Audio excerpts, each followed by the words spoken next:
Comme la monnaie de l'une des nations les plus riches du monde est devenue difficile à négocier, le gouvernement norvégien commence à s'inquiéter à propos des retombées économiques.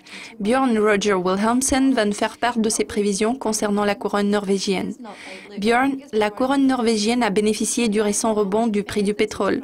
Nous avons vu une chute temporaire de la paire euro-NOK à 9,38. Croyez-vous que le niveau de 9,50 auquel cette paire a culminé à la fin septembre ait été son plus haut? Pourrait-il y avoir un nouvel impact de la politique monétaire de la Norges Bank? Oui, je pense que le mouvement de la paire que nous avons observé a été une réaction excessive à la réduction inattendue des taux d'intérêt par la Banque centrale de Norvège. À moins qu'il n'y ait de nouvel effondrement du prix du pétrole, je crois que la Norges Bank va faire une pause dans ses réductions des taux pour quelques mois. Cela va sûrement soutenir la couronne norvégienne.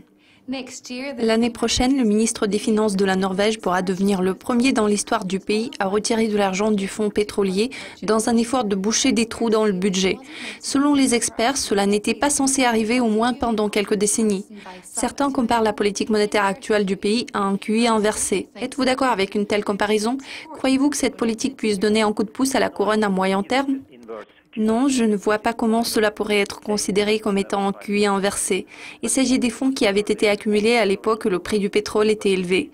Bien sûr, cette mesure va offrir du soutien à la couronne. La politique budgétaire menée par le gouvernement est expansionniste. En fait, la Norges Bank devra acheter de la couronne chaque mois tout au long de l'année prochaine. Je crois que ces deux facteurs vont être bénéfiques pour la couronne. Selon les données de Bloomberg, la couronne norvégienne a montré la plus forte volatilité contre l'euro au cours des 3 derniers mois. Vos projections sur 3 et 6 mois coïncident au niveau de 0,9. Cela témoigne-t-il des attentes de la baisse du VIX? Si oui, pourquoi? Non, ce n'est pas le cas parce que la volatilité de la couronne norvégienne est toujours liée à la volatilité du prix du pétrole. Et d'autre part, elle dépend également des réductions inattendues des taux d'intérêt par la Banque centrale. Je n'ai pas de prévision optimiste quant au prix du pétrole en allant de l'avant. Je crois qu'il restera à peu près à son niveau courant. Cela signifie également que le taux de la paire euro-NOK va se stabiliser. Pourtant, cela n'a rien à voir avec les attentes de la baisse du VIX. Mais nous avons effectivement observé une grande volatilité. Björn, merci beaucoup de votre participation et de vos commentaires. Nous les apprécions beaucoup.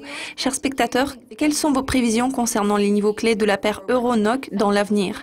Nous vous invitons à nous rejoindre sur Facebook ou sur Twitter pour faire part de vos pronostics. Au revoir.